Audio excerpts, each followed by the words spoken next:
Bienvenue sur Catholique TV, les amis. C'est Cyril qui vous parle. Nous accueillons une fois encore aujourd'hui, samedi 25 mai, notre ami Xavier Héral. Bonjour Xavier, comment allez-vous? Bonjour Cyril, très bien, vous-même? Super, merci. Merci, très content. Le samedi avec Xavier Héral, c'est toujours un bonheur. C'est déjà la joie du week-end, mais en plus de faire cette mission avec vous qui nous comblez de vos connaissances et de ces informations si essentielles aujourd'hui. Alors aujourd'hui, nous allons voir les prophéties d'Aloïs Erlmeyer. Alors, qui est Aloïs Erlmeyer, Xavier? Eh bien, Alois Illmayer était un Allemand qui est, il est reconnu là-bas vraiment comme un équivalent d'un Nostradamus, mais version allemande, n'est-ce pas? Mais ce qui est extraordinaire, c'est que dans sa vie, c'était un catholique, il était très pieux et il avait une grande dévotion pour la Sainte Vierge Marie. D'ailleurs, En quelle année? il est né en 1894, il est mort en 1954, 5 chérie. Mon épouse vient de m'apporter du café. Nous la Euh, saluons. elle vous retourne votre salutation. Elle me fait Merci. du café, pas du jus de parapluie américain, je vous rassure pour vos auditeurs, mais du vrai café français. Bref, pour revenir à nos moutons. Aloïs était un catholique, donc il est né en 1894 et il est mort 10 ans avant ma naissance, c'est-à-dire en 1959. Et il a eu effectivement une apparition, enfin une apparition. Il était parmi des amis quand il est passé devant une peinture en campagne, vous savez, comme il y en a beaucoup souvent en Allemagne, à côté de crucifix pour les Via Crucis. Et Mhm. c'était une image de une peinture de la Sainte Vierge Marie entourée de certains saints. Et il passait, et cette expérience a eu lieu en 28. C'est ça. Et à ce moment-là, il y avait quelque chose qui, euh, qui le frappait. Il regardait attentivement la peinture, puis soudainement, cette peinture est devenue animée. Et cette Sainte Vierge Marie l'a regardée avec une grande tendresse maternelle et avec un très joli sourire. Les saints qui étaient autour de la Sainte Vierge Marie bougeaient également, regardaient brièvement Aloïs, mais continuaient leur petit train-train de chemin. Non?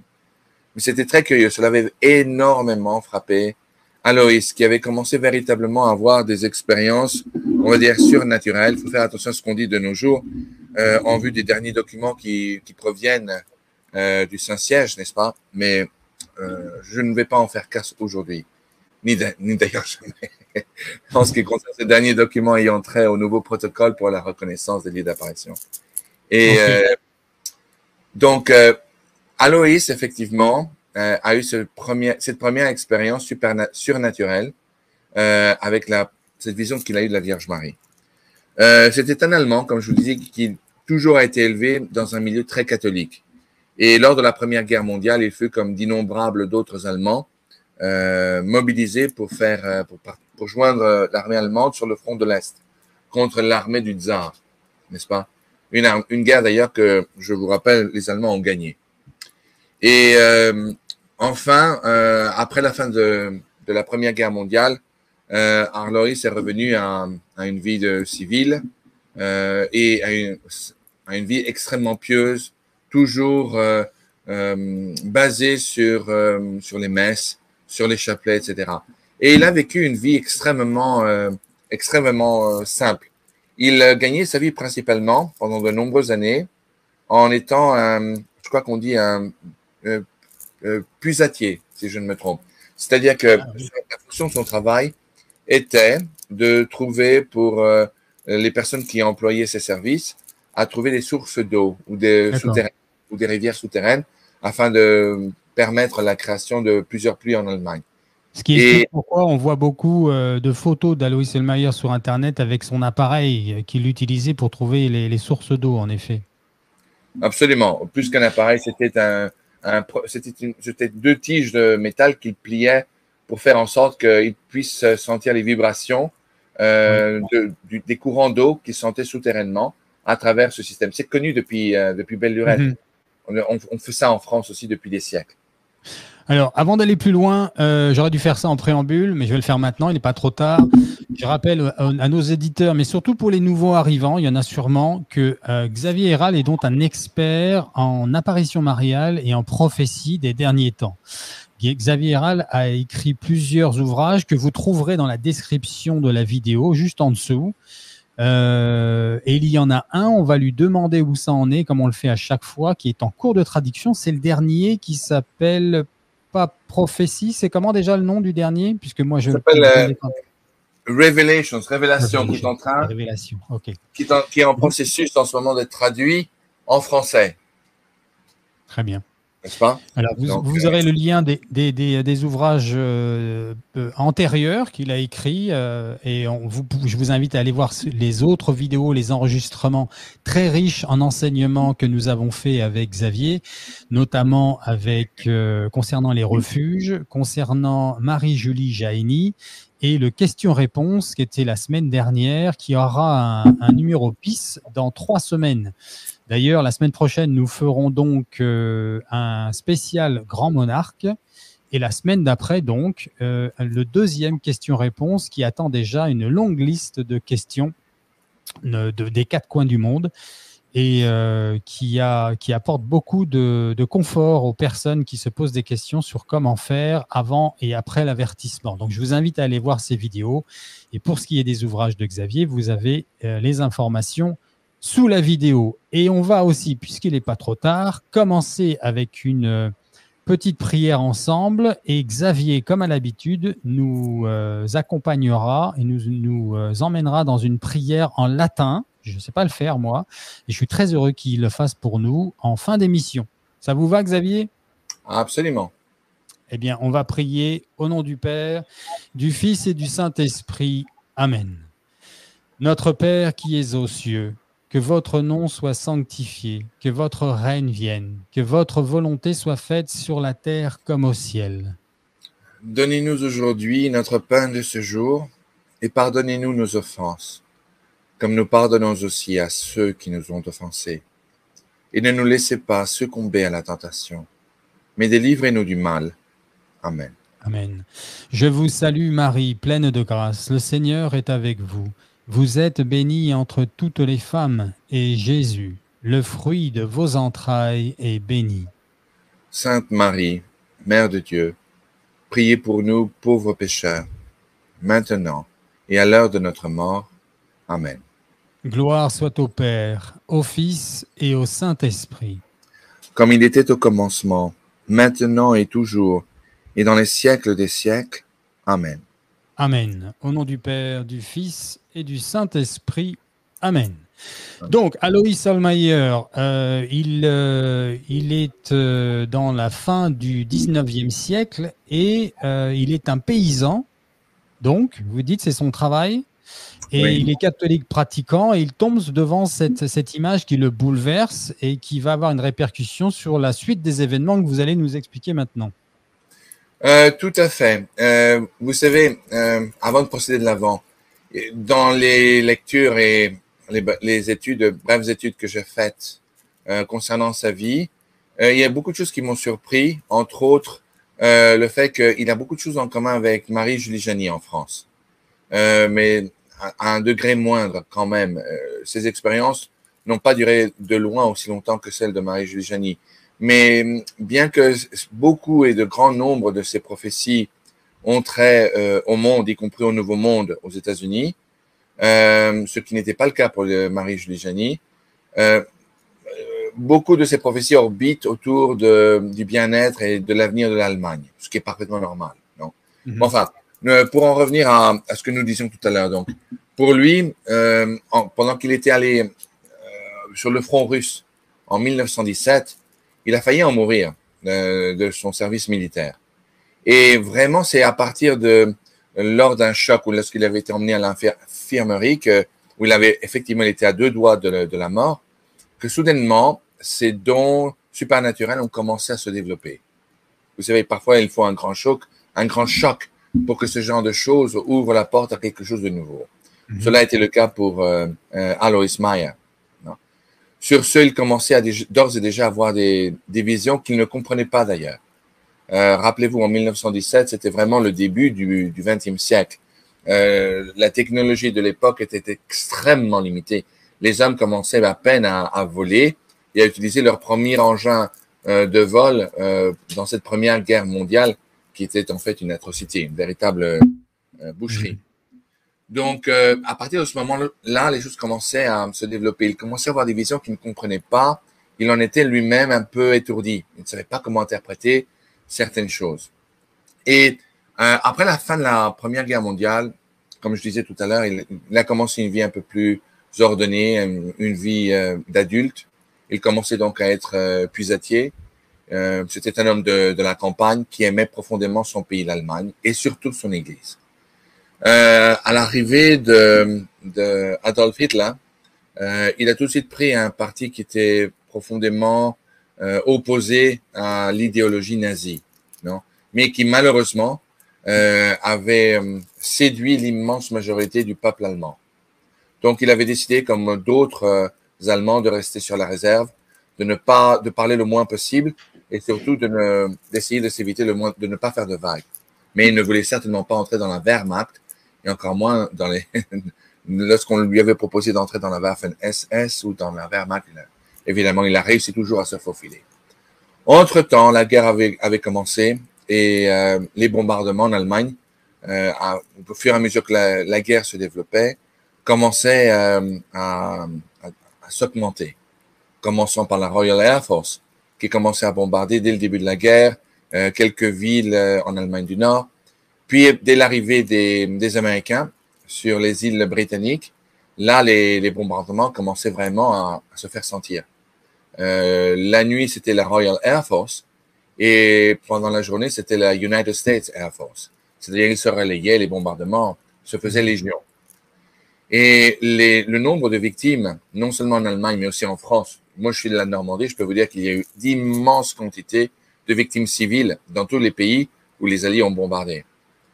Eh bien, d'innombrables Allemands, connaissant les dons extraordinaires de Alois, s'adressaient à eux pour savoir, premièrement, bon, mais quand est-ce que les prochains bombardements vont avoir lieu? Est-ce qu'on devrait être là, etc. Alois avait le don de pouvoir prédire exactement l'heure et le lieu exact où les bombes alliées allaient tomber. C'était incroyable. À ce point-là. Absolument. Et au point qu'il y avait même certains scientifiques allemands qui avaient fait des recherches, qui avaient fait des enregistrements sur ces prophéties et sur ce qui s'était effectivement passé. Et il ne s'était trompé que exactement à 1,1% des temps, des fois. Vous vous rendez compte? Ah oui. Son niveau, son average, son niveau, sa moyenne d'erreur se montait à 1,1%. C'était extraordinaire.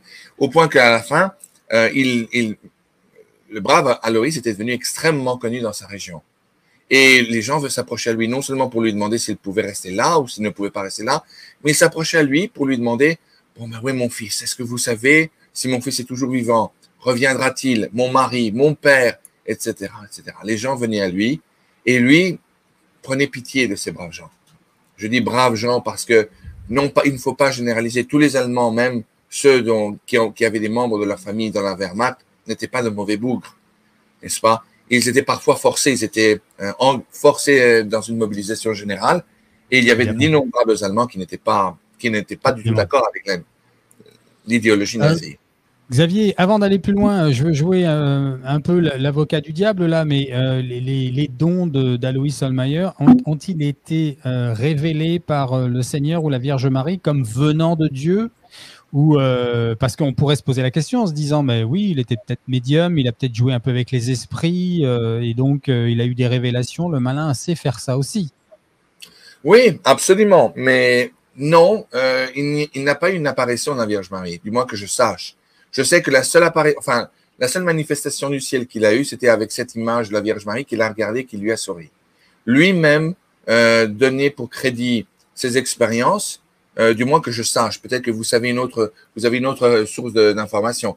Mais de ce que j'ai lu, de quelques livres américains que j'ai lus ici aux États-Unis, sur le cas de Alois Ollmayr, il mettait sur le compte de sa foi religieuse et une inspiration divine qui lui était accordée par le ciel sur le don supernaturel qu'il avait de pouvoir prédire. D'ailleurs, je vais vous faire remarquer, qui n'a jamais, au grand jamais, demandé le moindre paiement pour ses services. Jamais.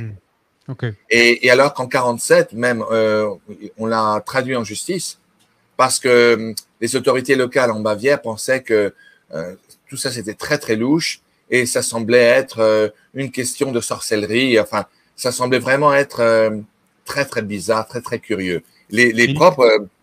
Dites-moi, pardon. Non, non, c'est moi. Mais on est sûr qu'il était catholique pratiquant, qu'il allait au sacrement, tout ça, on le sait. D'accord. Absolument. Sinon, moi, Okay. j'aurais perdu tout de suite intérêt dans cette histoire. Et il était connu pour aller à la messe tous les dimanches. Il avait une grande dévotion pour la Vierge Marie. C'était un très bon catholique pratiquant. Il ne jouait pas avec les choses louches ou douteuses, certainement pas. Okay. Donc, c'était un homme connu pour cela.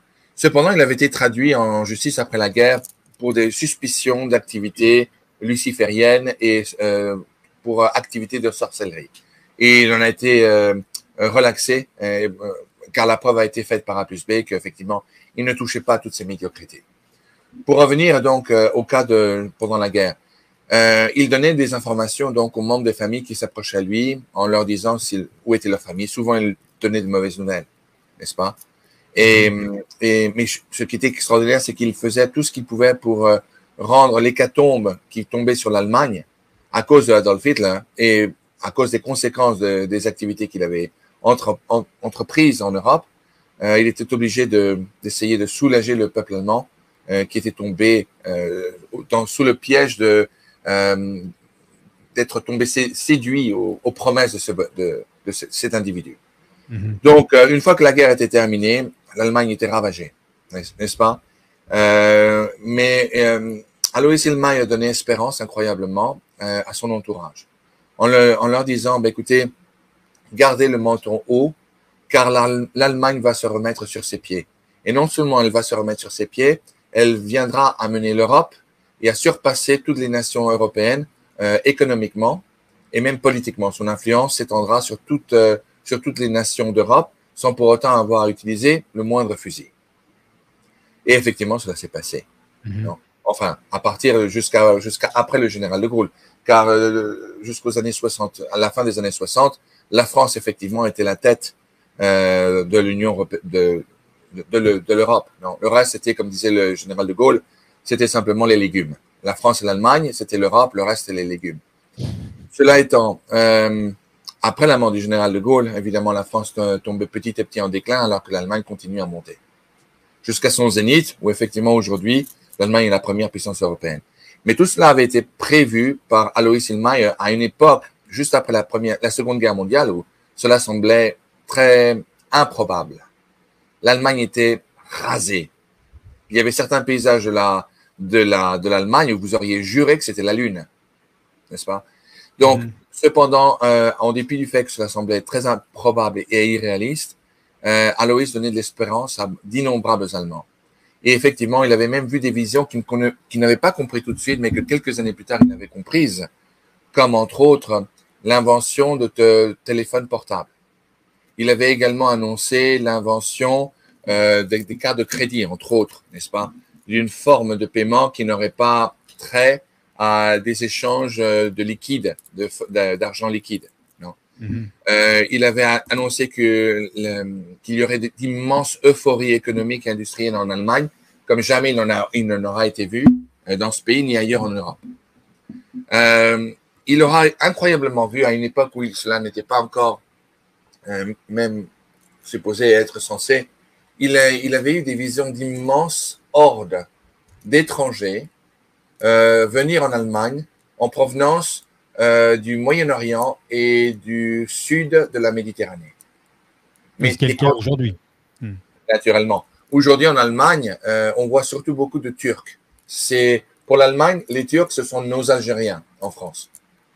Et il y a des millions aujourd'hui de Turcs, au point que cela cause des problèmes au moment des élections nationales en Turquie, où les populations supposées allemandes, turco-allemandes, se mobilisent pour aller voter. Enfin, ils ont leurs problèmes. Nous avons les nôtres, mais ils ont les leurs également. Non? Pour l'Allemagne, nous savons que la grande invasion d'immigration, ce sont les Turcs. Pour nous, les Français, ce sont principalement les Algériens, les Tunisiens, les Marocains, le Maghreb. Et pour les Anglais, nous savons d'ores et déjà que leur problème provient principalement du Pakistan et des Indiens. Bon, l'Espagne, c'est le reste, et l'Italie aussi. Cependant, Alois Illmayer avait dit que cela serait une source de grands problèmes pour l'Allemagne, comme pour l'Europe, car l'immense majorité de ces étrangers refuseront de s'adapter aux mœurs des pays qui seront leurs hôtes et qui ramèneront avec eux leur culture, leur foi, leur religion. Il ne faut pas être sorcier pour se rendre compte que cela est une réalité aujourd'hui, en dépit de toute la propagande et tous les mensonges qu'on nous sert sur un plateau d'argent, sur tous les plateaux de télévision. Bon sang de bonsoir, il faut vraiment être aveugle ou de mauvaise foi pour ne pas s'en rendre compte. Et Alois Illmayer, tout à fait comme Marie-Julie Geny, quelques décennies auparavant, l'avait effectivement annoncé avant que cela se soit produit. Effectivement, aujourd'hui, c'est une réalité. Contrairement à Marie-Julie Geny, comme je vous l'ai dit au tout début de l'émission, Cyril ne se limitait pas exclusivement qu'à l'Allemagne, bien que c'était principalement la pierre angulaire de ses messages. Car il était comme vous et moi, nous sommes amoureux de la France, lui était normalement amoureux de son pays. Mais entre autres, il parlait aussi d'autres pays, entre autres de la France, de l'Angleterre, de l'Europe et des États-Unis. Des États-Unis, Alois Illmayer, incroyablement, avait fait un commentaire en disant que l'Amérique était le pays qui tue et continuera à tuer ses présidents. Non? Ah oui. Je peux vous dire que nous connaissons, enfin, les Européens peut-être ne connaissent pas très bien la courte histoire américaine, qui a à peine un demi-millénium, mais nous savons que Abraham Lincoln a été aussi assassiné, non, dans les années 60 du 19e siècle, en 1862, si je ne me trompe. Donc, il avait prédit, Alois Illmayer, effectivement, avant que ce soit produit, l'assassinat de John Fitzgerald Kennedy. Je ne sais pas si on le dit comme ça en français. Kennedy. Oui, c'est ça. C'est ça. Et Alois Illmayer a expliqué que ce serait donc le propre gouvernement américain qui aura été derrière cet assassinat. Aujourd'hui, ici aux États-Unis, de plus en plus, on est en train de relâcher à la télévision américaine sur des différentes émissions le fait qu'effectivement la CIA avait beaucoup à faire là-dessus, sur le fait qu'il y avait certains secrets, certaines directions politiques que JFK, ça veut dire John Fitzgerald Kennedy aux États-Unis, on l'appelle comme ça, mais que le président Kennedy voulait adopter, qui n'était pas du tout en ligne avec les idées de ce qu'on appelle ici aux États-Unis le shadow government. Le shadow government, c'est un gouvernement souterrain qui en fait est connu aux États-Unis comme une puissance, un groupe politique américain qui contrôle et qui a énormément d'influence sur le gouvernement de surface. Cela, très peu de gens en Europe le savent, mais tout cela est très très connu ici aux États-Unis. On en parle ouvertement. On appelle ça l'État profond en français. L'État profond, donc vous le savez, vous en avez entendu parler. Ici aux États-Unis, on appelle ça the shadow government, ce qui veut dire le gouvernement de l'ombre. Et bref, Alois Illmayer en avait parlé, ce que lui avait causé d'innombrables rires et moqueries de toutes sortes. Mais quand les événements se sont produits comme il les a annoncés, cela a rendu tous les cyniques quoi, non? Ce qui est très grave aussi, c'est que, rappelez-vous, il est mort en 1959. Il avait annoncé dans les années 50, au début des années 50, il avait annoncé une vision qu'il avait eue, qui l'avait profondément choqué. Il avait vu les deux tours principales de New York s'effondrer dans un immense nuage de poussière et de feu. Effectivement, cela s'est passé, nous savons, en 2001. Moi, je me rappelle comme si c'était hier, quand cela s'était passé. J'étais en Floride, à Boca Raton. J'étais en train de travailler à l'époque sur un script que je faisais sur Jeanne d'Arc en anglais. Et c'était le matin, c'était le matin. Je crois que j'étais encore en pyjama et on a vu cela, la première tour avec l'avion qui est rentré. Les premiers commentaires des journalistes américains étaient « Oh, ça a dû être un accident. Il semblerait qu'un pilote a volé beaucoup trop bas et s'est rentré dans une tour. » Tout cela se passait, on était en train de montrer la tour en train de fumer. Et puis, on voyait soudainement, en direct, un autre avion qui disait, mais qu'est-ce que c'est que ça? Qu'est-ce que c'est que ça? C'est un autre Boeing qui s'est écrasé sur la seconde tour. Je l'ai vu en direct. Tout le monde a commencé à mettre les mains sur la bouche, à crier de stupéfaction. Et immédiatement, je ne sais pas pourquoi, le réflexe que l'immense majorité des Américains était de prendre le téléphone et d'appeler des amis qu'on connaissait à New York en leur demandant si c'était bien. Je n'étais pas l'exception. J'ai appelé des quantités d'amis là-bas. Et alors là, tout de suite, la situation était claire. Alois Ilmaia a vu cela, n'est-ce pas? Et encore une fois, à l'époque, cela semblait très peu probable. Surtout que les tours en question n'existaient pas encore dans les années 50. Elles ont été construites dans les années 70. Donc, on ne savait pas de quoi il parlait.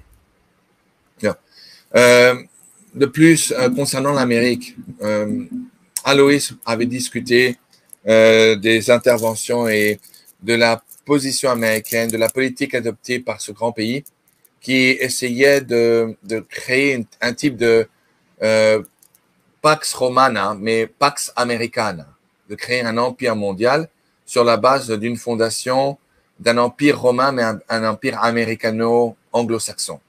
Voyez-vous?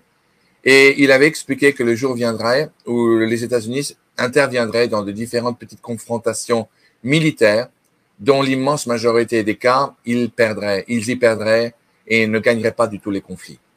Nous le savons. Vous voulez dire, Xavier, que, pardon de vous couper, que Alois aurait vu un ordre mondial avec à la tête les États-Unis, c'est ça que j'ai compris ou pas? Non, il disait que les Américains essaieraient de créer un type de Pax Americana, de créer un empire type romain sur le monde entier, sur une base, sur une fondation qu'elle dicterait, aussi bien économiquement que géopolitiquement.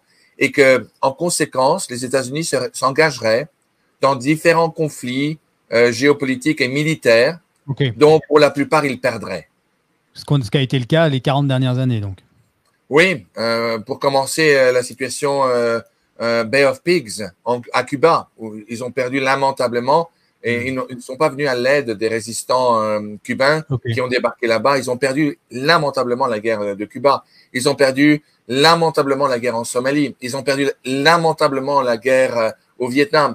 Il y a beaucoup de conflits, effectivement, où les États-Unis ont essayé de gagner et ils n'ont pas réussi seuls à vaincre dans les 10 conflits. Regardez ce qui s'est passé tout récemment en Afghanistan. Si vous saviez, la honte, depuis que le président Biden est arrivé au pouvoir, c'était sa toute première année quand il est arrivé au pouvoir. Les Américains sont sortis de l'Afghanistan la queue entre les pattes. C'était une honte. Les Français le savent bien parce que ils ont laissé les Américains, quand ils sont partis, ils ont été les premiers à quitter le pays avec la poudre d'escampette en abandonnant derrière leurs alliés français, anglais, allemands et européens. Ils ont dû suivre le plus vite possible, eux aussi après. Bref, c'était une débandade. Et les Américains s'en sont sentis profondément humiliés. Et tout cela, vous ne le voyez pas en France, parce que, évidemment, comme je vous dis, les Français en ce moment, surtout quand je vois ce poème de BFM TV ou LCI, non, ce n'est plus véritablement une chaîne d'information, c'est une chaîne de propagande. Ils ne donnent pas les deux sons de cloche. Ils ne donnent simplement qu'une idée pour convaincre les gens, pour essayer de convaincre les gens à adhérer à leurs propres idéaux qui ne reflètent pas du tout la vérité. Et on dit toujours la moitié des choses.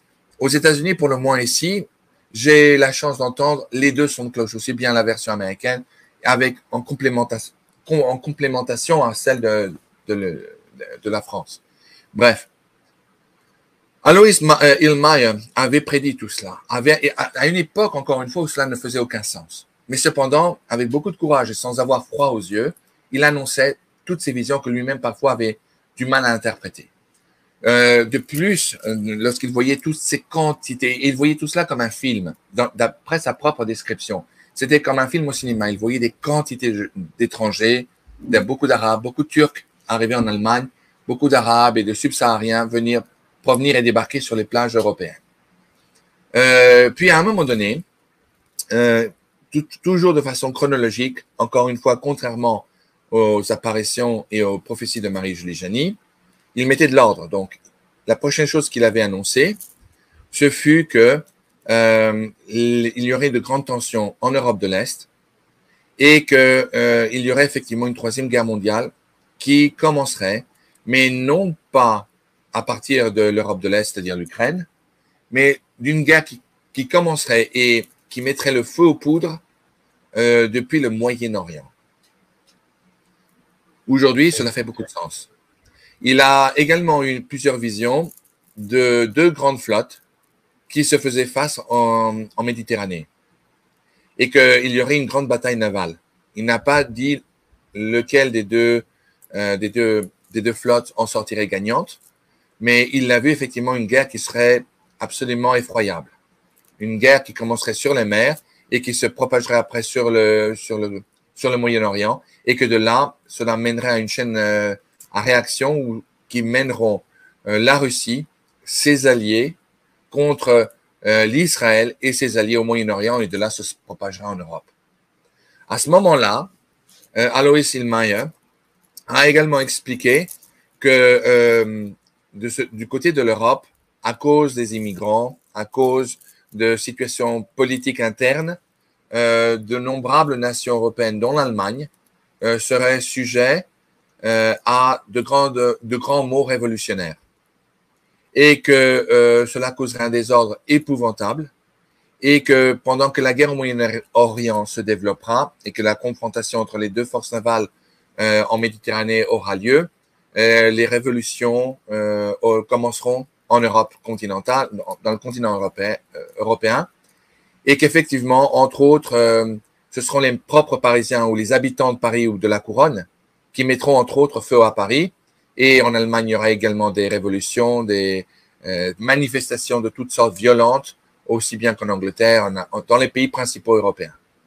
À ce moment-là, et à cause de la guerre au Moyen-Orient qui aura pris des ampleurs alarmantes, la Russie, qui entre-temps aura pris le temps de se mobiliser avec des millions de soldats, lancera lors d'une nuit et après le meurtre de 3 personnalités en Europe centrale. Une qui aura lieu à la capitale d'Hongrie, Budapest, lors d'un traité, d'un pourparler de paix. Il y aura un grand homme, entre guillemets, un grand homme qui sera assassiné et dont on trouvera un couteau ensanglanté à côté de son cadavre. Cela ne causera pas encore la guerre, mais il y aura le meurtre de 2 autres grandes personnalités américaines dans les Balkans, dont l'un des 2 personnes, tout mène à croire, serait un chef d'État ou une haute personnalité du gouvernement nord-américain. Les 2 assassins seront attrapés. L'un des 2, dans les propres mots de Alois Hillmeyer, sera un homme de couleur noire, petit. L'autre sera un homme de couleur blanche, avec les cheveux clairs. Ils seront tous les 2 arrêtés. Et ces 2 hommes, et ce dernier assassinat mènera les États-Unis, supposément, à déclarer la guerre à la Russie.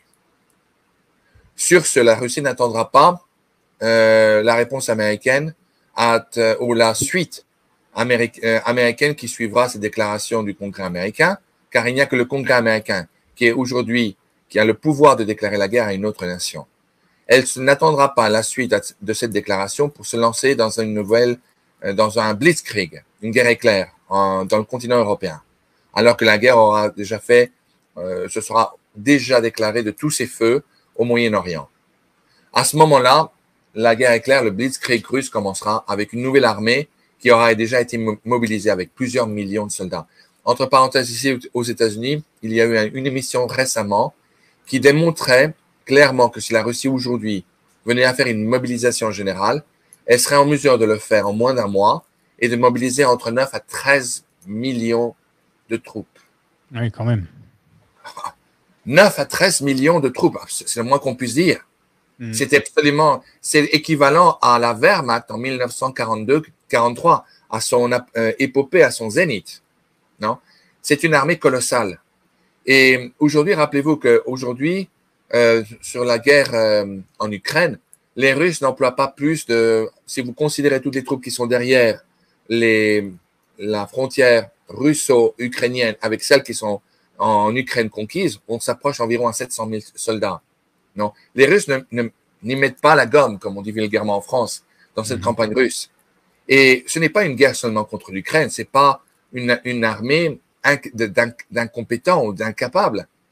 Cette guerre est menée contre des forces, des hommes, oui, ukrainiens, mais avec un équipement exclusivement de l'OTAN.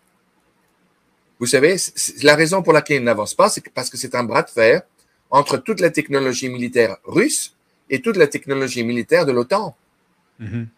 Et cependant, elle gagne.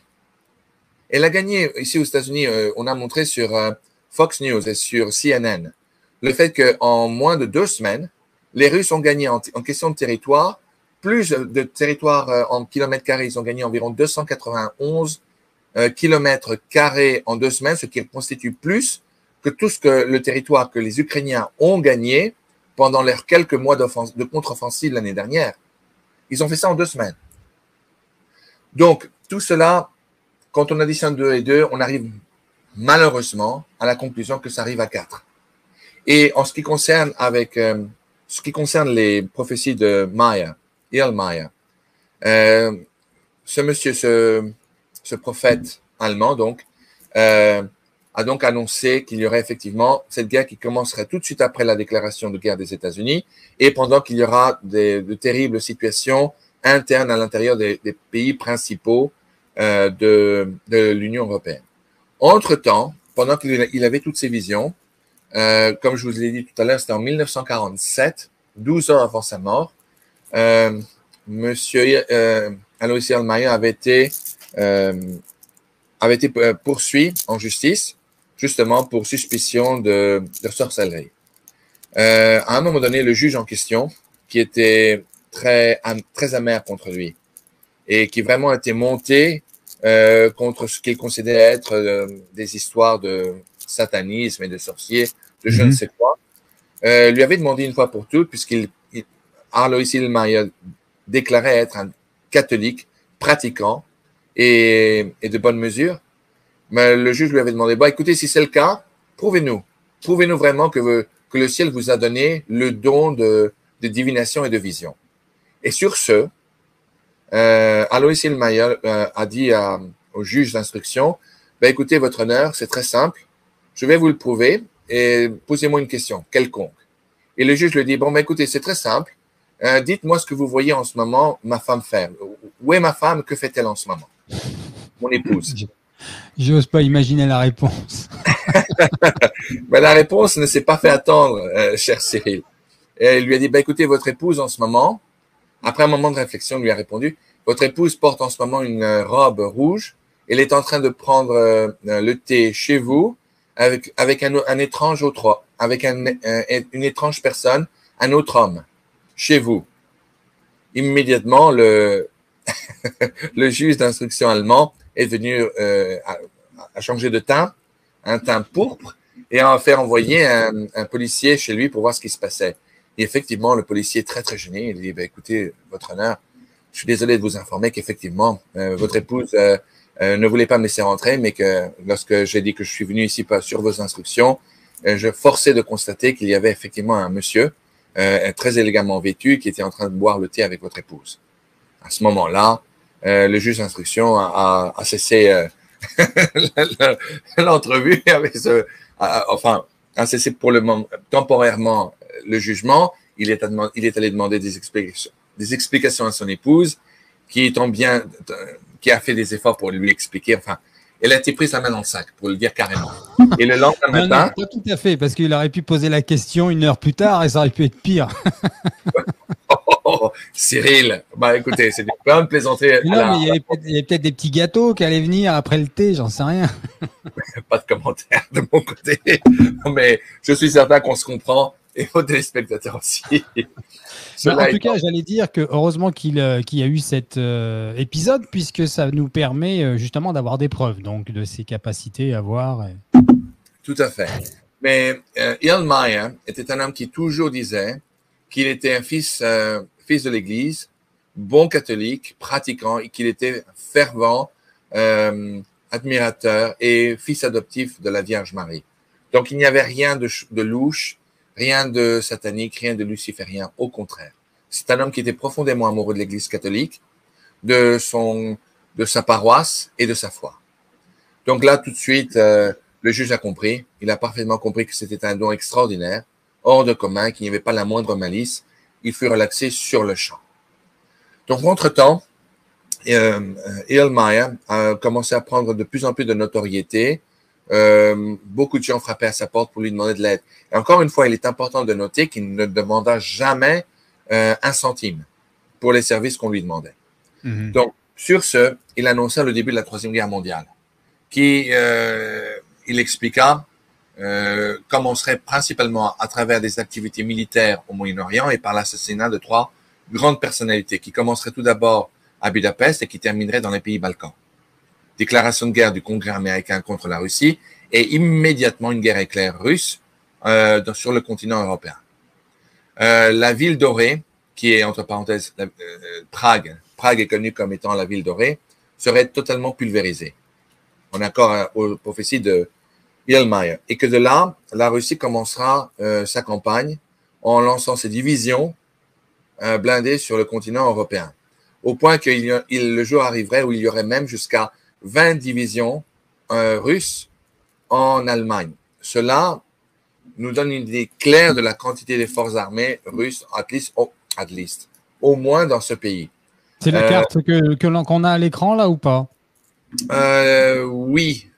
Laissez-moi voir parce que j'étais en train... Oui, c'est ça. Cette carte est parfaitement représentative des visions et de l'étendue de l'invasion russe sur le continent européen. Erlmeyer avait expliqué que les Russes arriveraient très, très vite au bord du Rhin et que la Pologne serait rapidement prise, bien qu'il n'y aurait pas autant de destruction qu'ailleurs en Pologne. L'Allemagne serait ravagée. Il y aurait jusqu'à 20 divisions russes dans le territoire allemand, ce qui constitue environ, il faut multiplier approximativement entre 18 000 et 20 000 troupes par 20. Donc, on a une idée plus ou moins concrète. On parle de 400 000 troupes, presque un demi-million de soldats en territoire allemand, rien qu'en territoire allemand. Et que la Russie, rapidement, arrivera sur la Belgique, la Hollande, et après un bref moment, s'arrêtera au bord de la rivière du Rhin. La Russie, en accord à Alois Erlmeyer, traversera toute l'Allemagne, la Bavière, traversera la Suisse enfin pour attaquer la France, passera à travers l'Alsace et la Lorraine. Cette carte que vous voyez là, c'est la carte que moi-même j'ai dessinée sur la base des descriptions de l'invasion française sur les révélations reçues par Marie-Julie Jariny, qui, entre parenthèses, se réconcilie parfaitement bien aux révélations qui ont été faites à Alois Erlmeyer également. Et là, effectivement, depuis la Suisse et l'Autriche, Erlmeyer a annoncé que les Russes iraient au sud, en Italie, jusqu'à Rome, qu'ils viendront à occuper. La Hongrie, la République tchèque et slovaque seraient conquises, partie de la Roumanie dans son immense majorité serait également prise, et une partie seulement de la France viendrait à être occupée, mais très très brièvement. Cette guerre en Europe durera approximativement une totalité de 3 ans. C'était plus ou moins exactement ce que Marie-Julie Jariny nous avait également annoncé. Non? En ce qui concerne la France, nous savons que les Russes n'achèveront pas leur conquête. Ils viendront à envahir une grande partie de la France, mais ne réussiront pas à la conquérir tout entière. Cela aussi confirme les apparitions et les révélations faites à Marie-Julie Jariny. Cette carte que vous voyez en ce moment, c'est également, elle est basée sur les révélations faites à Marie-Julie Jariny. Et cette carte fut dessinée, en fait, je crois qu'on l'a mentionné la dernière fois, par le général Weygand, bien après la Seconde Guerre mondiale. Je sais que le marquis de la Franquerie, qui était le biographe et l'enregistreur requis par le ciel à travers Marie-Julie Jariny, était un grand ami du général Weygand. Donc, cette carte fut dessinée sur celle-ci. Mais quand je l'ai vue la première fois, vous savez, quand la petite fille du marquis de la Franquerie me l'a fait parvenir, je me suis dit, après avoir étudié les messages de Marie-Julie Jariny, elle était très incomplète. Celle-ci, en accord au général Weygand, montrait l'invasion de la France principalement à travers la Suisse. Non, cela vient principalement aussi des révélations faites à Alois Erlmeyer. Mais à Marie-Julie Jariny, le ciel a été très clair. L'invasion de la France aura lieu principalement à travers l'invasion de l'Alsace et la Lorraine. La Suisse aussi, oui. Mais les deux attaques principales, les deux fers de lance viendront à travers de l'au-delà du Rhin, à travers l'Alsace et la Lorraine. Et incroyablement, l'objectif principal ne sera pas Paris, ce sera Orléans, en accord aux apparitions de Marie-Julie Janis, pour arriver à la côte de l'Atlantique le plus vite possible. Et après qu'Orléans sera pris, ce sera autour de Nantes où il y aura une grande bataille qui sera gagnée par les Français, mais à un grand prix. Et cette carte que vous voyez là en ce moment, que Cyril vous montre, a été dessinée sur la base des prophéties faites au révérend Père Pell dans les années 50 également, qui est très similaire à celle de Marie-Julie Janis. Ici, le révérend Père annonce qu'il y aura une ligne entre Lille et Bordeaux qui déterminera la partie de la France qui sera dévastée, tout ce qui sera à l'est, par le feu, et tout ce qui sera à l'ouest sera ce qui sera touché aussi, mais de façon moindre. N'est-ce pas? Quand on compare avec Alois Hollmeyer, là, ce qu'on a à l'écran, c'est il y a une petite différence par rapport à la France quand même, là, non? Oui, effectivement. Vous savez, j'aurais bien aimé pouvoir connaître moi-même Alois Hollmeyer et lui poser beaucoup de questions. Je crois que les questions qui lui ont été posées à l'époque, rappelez-vous, il est mort en 1959, étaient très superficielles. Surtout qu'à l'époque, vous savez, toutes les histoires qu'il ramenait n'avaient ni queue ni tête. Ça semblait être la danse de Saint-Guy, vous savez, un peu n'importe quoi. Les gens ne comprenaient pas et ça ne faisait pas de sens. C'était totalement irréaliste à l'époque. Aujourd'hui, vous savez, si vous seriez assis en face de lui au bord d'une table de café, on aurait pu lui poser des questions beaucoup plus précises. Je suis certain qu'on aurait pu sortir de lui grand nombre d'autres informations beaucoup plus claires et beaucoup plus à propos sur la situation actuelle du continent européen. Bref, cependant, sur le peu d'informations qui ont été ramenées et récoltées, nous savons, d'accord avec Alois Hollmeyer, que donc la France sera en partie conquise et envahie, mais que cette conquête sera très très brève. À partir de ce moment-là, Alois Hollmeyer a parlé du fait qu'il y aura finalement pendant ce temps-là, pendant que l'Europe sera occupée à faire face à l'invasion russe, de l'autre côté du monde, la Chine et ses alliés commenceront une campagne militaire également contre les États-Unis. Celles-ci, en accord aux prophéties de Hollmeyer, traverseront le Pacifique, iront jusqu'aux îles Aléoutiennes, n'est-ce pas, qui sont en face du Kamtchatka de la Russie, envahiront les îles Aléoutiennes, débarqueront en Alaska et sur toute la côte ouest du Canada. Pour une telle campagne, il faut s'attendre à plusieurs centaines de milliers de soldats, au moins, et un armement bien préparé en réserve et bien débarqué. Ce combat dans le Nouveau Monde, dans les Amériques, en Alaska et au Canada, aura lieu principalement contre les Chinois, qui seront la force majeure. On peut très bien imaginer la participation également des Nord-Coréens et possiblement d'une façon mineure, possiblement de quelques forces russes, puisque le monde sera en guerre, une partie du monde sera en guerre contre l'autre, n'est-ce pas? Ce sera vraiment une guerre multipolaire.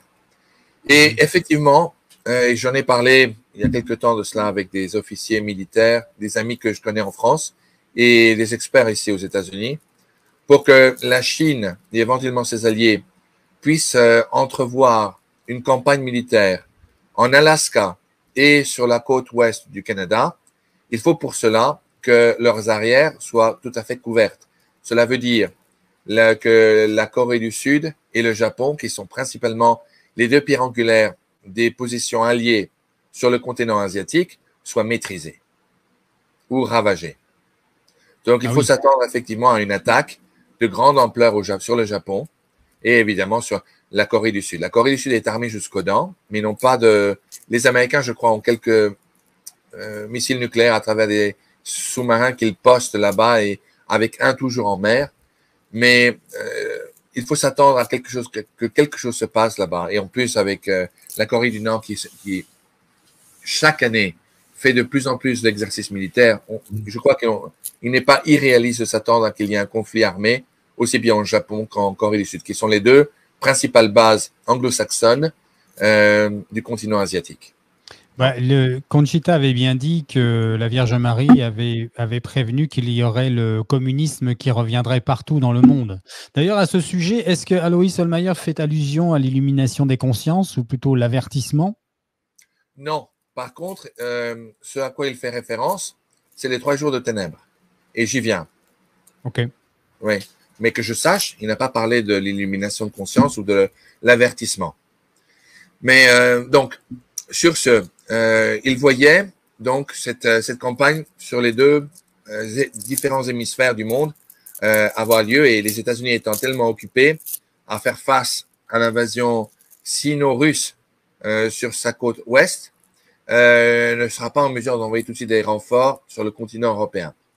Donc Pardon nous de y vous voilà. couper, Xavier. Pardon de vous couper, mais je suis en train de me dire que il n'est pas impossible que le Seigneur, enfin je dis ça, ça n'engage que moi, mais il n'est pas impossible que le Seigneur, au vu des dates que vous nous avez données, que le Seigneur ait décidé de donner cette grâce que sera l'avertissement, l'illumination des consciences, que plus tard, et que c'était pas prévu au temps d'Alois Selmayer, c'est pour ça qu'il ne l'aurait pas vu.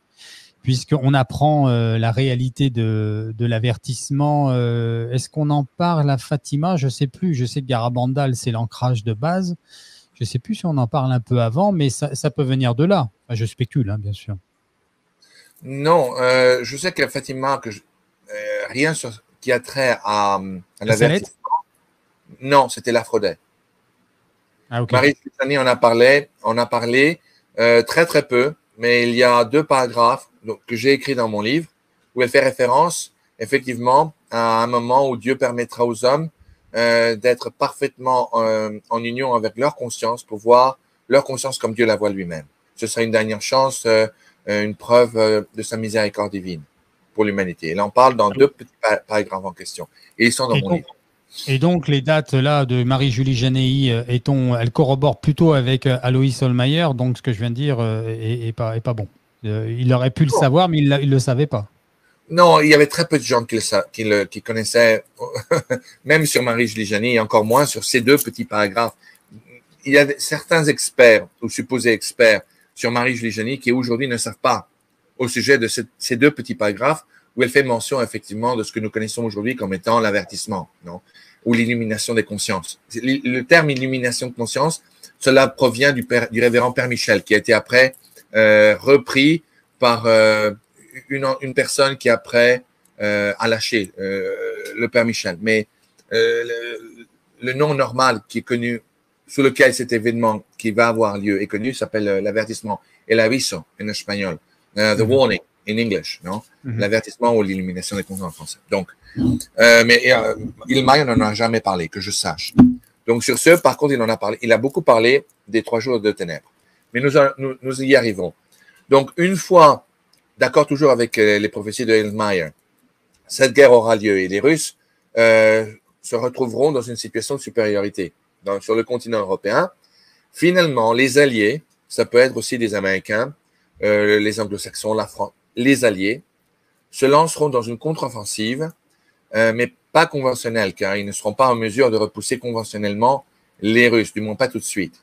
Et ils se lanceront dans une guerre avec un grand bombardement qui aura lieu entre le Danube, en Europe centrale, jusqu'à la mer du Nord. C'est-à-dire, il faut considérer un bombardement qui aura lieu en Hongrie, en Autriche, en Bohême, en Bavière, en Allemagne du Nord, qui sera un bombardement de l'OTAN ou de l'Alliance de l'Ouest, un bombardement bactériologique qui mènera, et là, Alois Hjalmar avait vu des bombardements avec des armements, il les appelait des oiseaux sans pilote.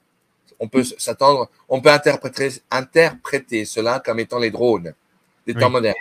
Donc, des drones qui lâcheraient, qui bombarderaient entre l'Allemagne du Nord et le Danube d'Europe centrale une quantité de bombes bactériologiques qui laisseront échapper une poudre qui se propagera très rapidement et en immense quantité, en grand volume, entre le Danube et l'Allemagne de l'Ouest jusqu'à la mer du Nord, de couleur jaune.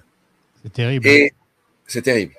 Et ce ce bombardement bactériologique détruira toute forme de vie sur cette allée jusqu'à 10 mètres de profondeur sous la terre et perdurera pendant environ 1 an.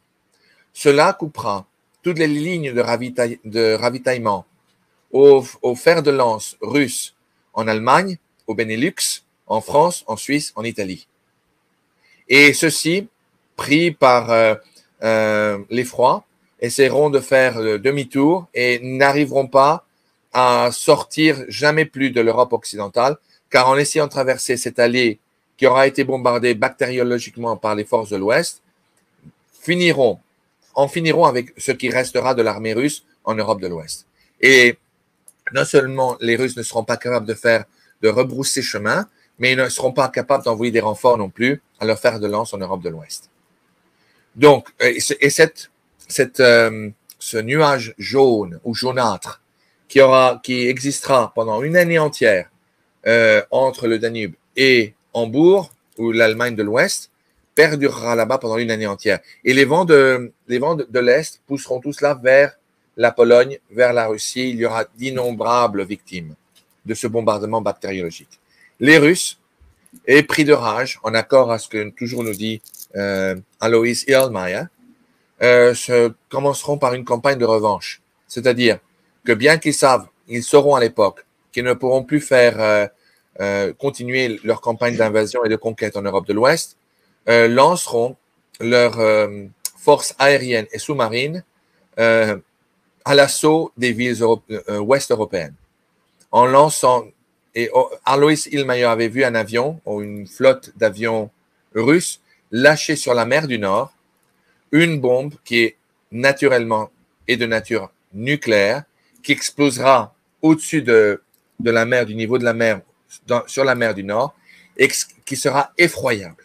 Elle sera d'une puissance effroyable, au point que cela causera un tsunami sans nom qui couvrira et engloutira l'immense majorité du Royaume-Uni, c'est-à-dire de l'Angleterre, partie du pays de Galles. Londres ne sera plus qu'une mémoire, et partie de l'Écosse. Et cette eau qui viendra submerger les îles anglaises sera bouillonnante, radioactive, et submergera l'Angleterre ou le Royaume-Uni à une vélocité vertigineuse. C'est-à-dire que ce sera vraiment épouvantable. Cela causera des millions de victimes. Le Danemark sera sévèrement touché. La Hollande cessera d'exister. Une grande partie de la Belgique sera inondée.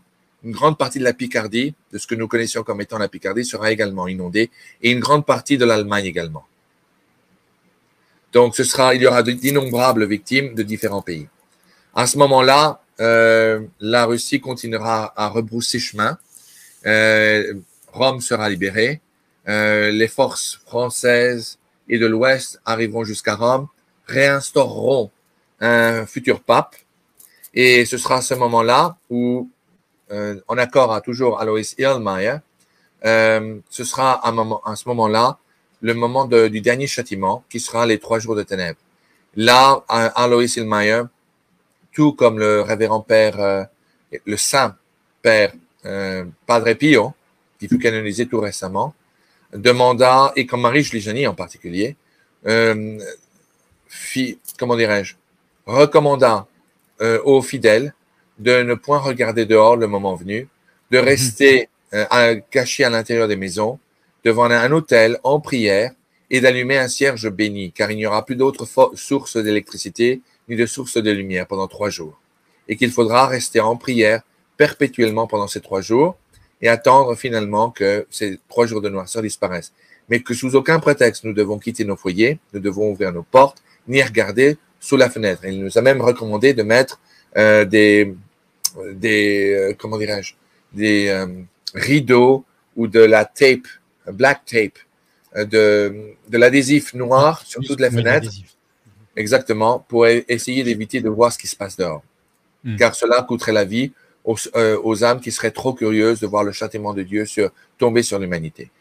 Erlmeyer a terminé en concluant qu'il y aurait beaucoup plus de morts pendant ce châtiment pendant ces 3 jours d'obscurité qu'il n'y a eu qu'au cours des 2 premières guerres mondiales, et que de même pour cette 3e guerre mondiale, cela causera d'innombrables morts des 4 coins du monde, mais qu'une fois que les 3 jours de ténèbres cesseront, il y aura, ce sera un nouveau renouveau dans le monde entier, qu'il y aura très peu de survivants et que le monde recommencera, mais sur de différentes bases, que les lois d'avortement seront condamnées et cesseront d'exister, que tout sera refait sur la base sur la foi catholique, que l'Église sera renouvelée avec un nouveau pape angélique et qu'il y aura le couronnement d'un futur empereur qui sera du nouveau Saint-Empire romain. On peut s'attendre à qu'il faisait référence à celui que Marie-Julie Janin nomma comme étant Henri V de la Croix, futur roi de France et futur empereur. Pardon? Le grand monarque. Le grand monarque, exactement. Et que de là, en Europe, les terres seraient renouvelées après un certain temps, que toute personne qui voudra développer ou avoir des terres pour se lancer dans l'agriculture auront tous les terrains qui seront capables de développer. Ce sera un véritable renouveau, une véritable renaissance, et qu'à partir de là, le monde se lancera et vivra avec une population qui retrouvera le bonheur, la paix et la foi. Voilà.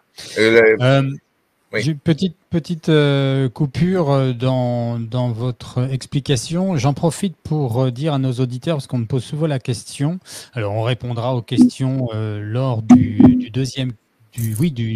question-réponse bis, qui sera donc dans 15 jours, dans 2 samedis, puisque le prochain c'est le Grand Monarque, et donc le samedi d'après. Pour vous donner les dates, je vais tirer le calendrier. Ce sera le 8 juin que nous ferons donc le 2e question-réponse. Et donc, j'en profite pour dire que certaines personnes m'ont demandé vous demandent aussi, Xavier, si on pourra sortir des refuges. Alors, je leur ai déjà répondu, puisque, bien que je parle sous votre autorité, mais vous allez le confirmer, Xavier, à l'antenne, il ne faut pas confondre les 3 jours de ténèbres avec les refuges pendant une période et le refuge définitif, puisque pendant ce temps, on pourra sortir et entrer à l'extérieur de ce refuge, et voilà, ne pas confondre avec les 3 jours de ténèbres que vous venez de très bien expliquer. C'est tout ce que je voulais dire à ce sujet. Mais je voulais dire aussi autre chose, j'ai oublié. Ah oui, la question que je voulais vous poser, c'est est-ce que Alois Hollmeyer a donné des indices de date? Alors, vous avez donné des indices dans vos explications, mais en termes de date plus explicite, je prends comme exemple Garabandal qui nous parle de l'avertissement une année paire. Ça, c'est un indice de date, par exemple. Vous voyez ce que je veux dire? Est-ce qu'Alois Hollmeyer en a donné? Non. Il n'a pas donné le moindre indice sur l'époque où cela aura lieu. Non, je regrette de le dire. Concernant ce que vous avez dit, ayant trait aux 3 jours de ténèbres et des refuges, ce que nous savons, c'est qu'effectivement, les moments de refuge, les gens seront appelés à s'y rendre dans les circonstances que nous avons décrites lors de nos dernières émissions. Non? Quand j'en ai parlé au révérend Père Michel, et nous avons entre autres fait chez vous une émission qui a eu beaucoup de succès. J'ai reçu des quantités industrielles de emails vous félicitant, Cyril, pour avoir fait cette émission. Ça a été vraiment épatant, même du Canada, vous savez. Et je peux vous dire que le révérend Père Michel m'a dit concernant les 3 jours de ténèbres, que lui-même a eu une vision. Est-ce qu'on a le temps d'en parler? Oui, complètement, oui. On vous écoute, on est tout oui. Parfait. Et cela est parfaitement en synchronisation avec les révélations faites à Marie-Julie Janin. Le Père Michel a expliqué que, premièrement, l'avertissement, l'illumination de conscience, viendrait dans une situation géopolitique qui arrivera à son pire moment, à son zénith. Et que pendant ce moment-là, effectivement, après cette expérience, et après les 6 semaines en question, les gens seront appelés, comme vous le savez, comme on en a déjà parlé, seront appelés à quitter leur foyer ou bien à y rester s'ils ont déjà transformé leur foyer en un refuge provisoire, à le transformer en refuge permanent, s'ils ont un puits d'eau, entre parenthèses, car cela est un absolute must, comme on dit en anglais, c'est-à-dire cela est impératif de l'avoir. Bon. Les gens qui seront appelés à aller à ce moment-là, ce sera, je crois, en plein milieu de la guerre. Les gens qui seront appelés à aller à trouver refuge dans ces, à chercher, comment dit-on, à chercher refuge, point à la ligne, seront appelés à y rester pendant une période de temps d'environ 3 ans et devront sortir effectivement après les 3 jours de ténèbres.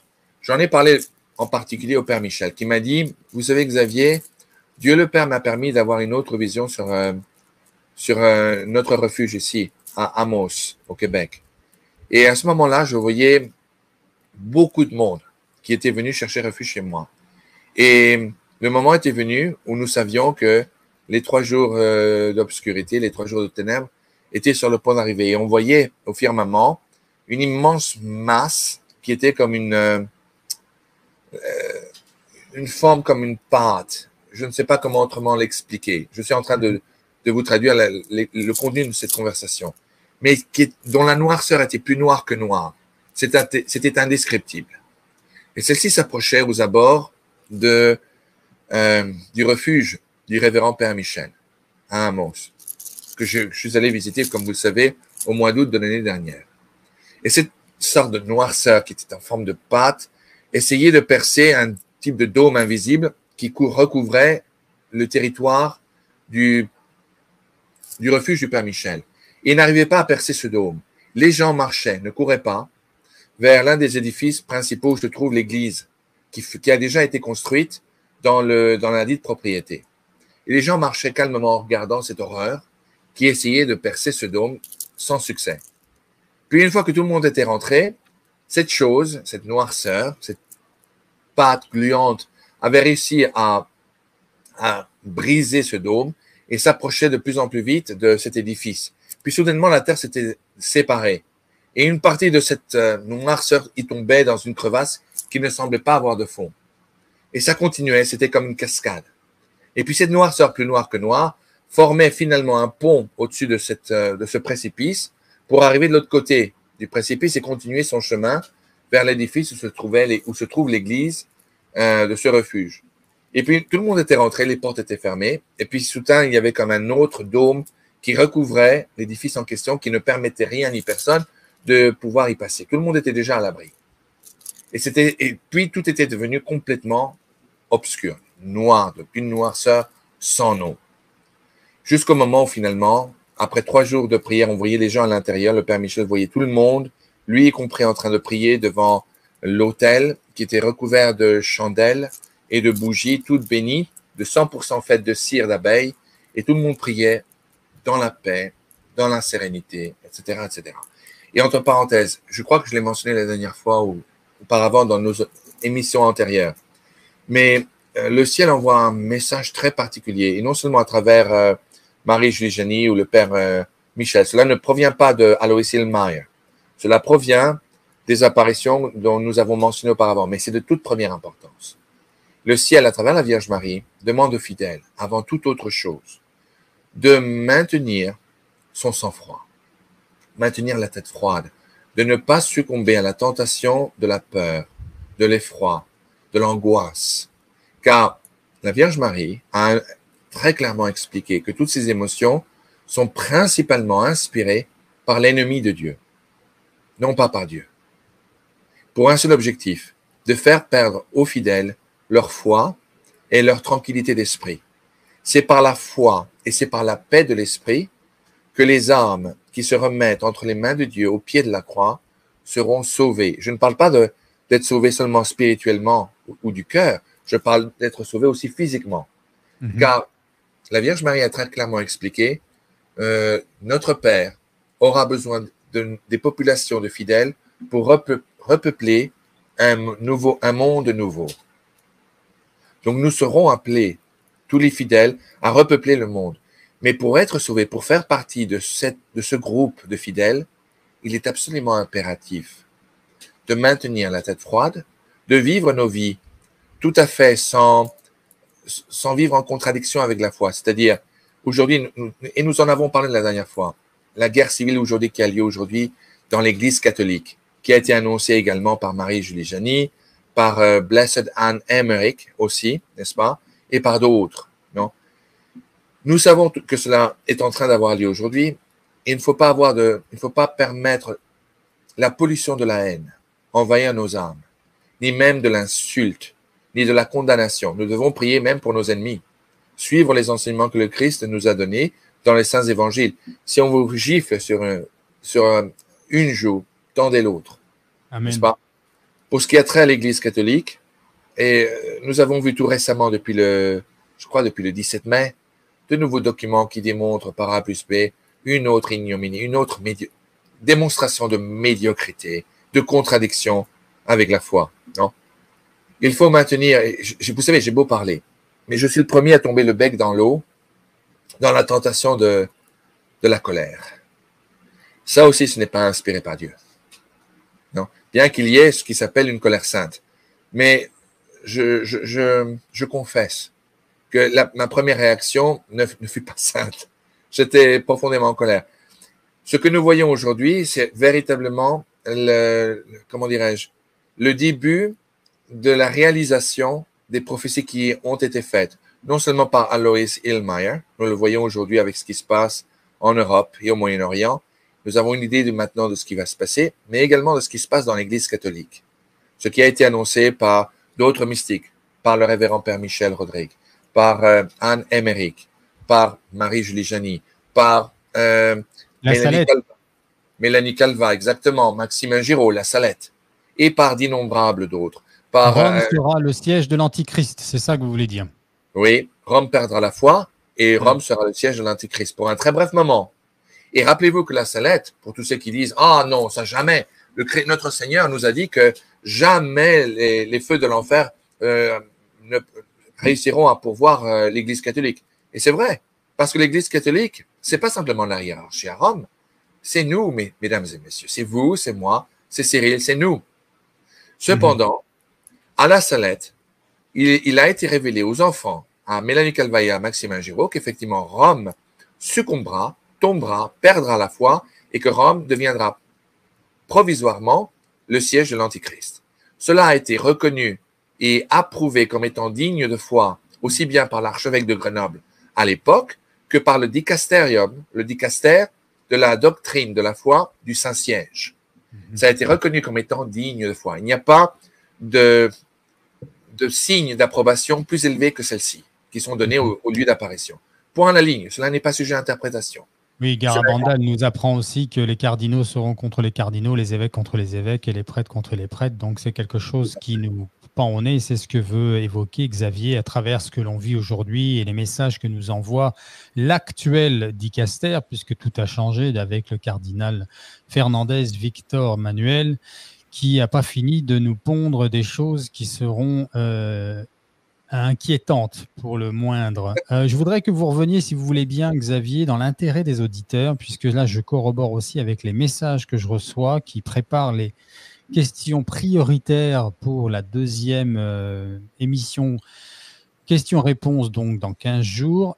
C'est brièvement, s'il vous plaît, Xavier, c'est pour rassurer encore une fois les auditeurs, surtout ceux qui pourraient avoir une crainte d'être mal préparés pour les refuges, de ne pas savoir exactement comment ça va se passer au niveau des refuges permanents et de comment il faudra faire. En fait, rappelez-nous non seulement l'avertissement, mais surtout, vous avez parlé de la façon dont l'Esprit Saint va guider par des petites flammes, des petites lumières, vont guider les choisis vers les refuges permanents. Est-ce que vous pouvez nous rappeler ça, s'il vous plaît, Xavier? Absolument. Cela provient de deux mystiques, de deux prêtres. L'un, cela provient du révérend Père Michel Rodrigue du Québec et de révérend Père Oliveira du Brésil, qui a également, les deux hommes ne se connaissent ni l'un ni l'autre. L'un ne parle que portugais, l'autre que français et un anglais d'opérette, non? Mais les deux prêtres ne se connaissent pas, ils ont finalement entendu parler de l'un de l'autre, mais bien après qu'ils aient fait leur déclaration individuelle. Okay. Effectivement, il nous est dit que le moment venu, après le moment de l'avertissement, l'illumination de conscience, quand tous ceux qui maintiendront leur foi ferme en Dieu le Père, le Fils et le Saint-Esprit, et en l'Église catholique, romaine et apostolique, n'est-ce pas? Toutes ces âmes en question, qui se seront consacrées au cœur sacré de Jésus et au cœur immaculé de Marie, le moment venu, pourront témoigner d'une manifestation du ciel et de leur ange gardien, qui se fera à partir de l'apparition d'une petite flamme qui fera ainsi, qui apparaîtra devant eux. Cette petite flamme se fera très clairement comprendre sur ce que les personnes qui la verront devront faire.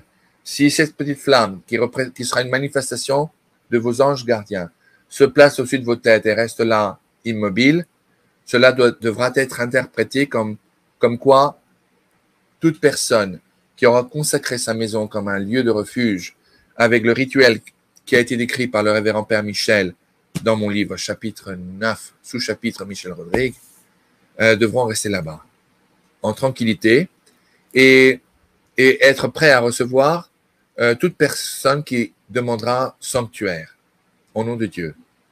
Tout véritable lieu d'apparition permanent, il sera assigné à un ange gardien qui ne permettra pas aux personnes non permises de rentrer.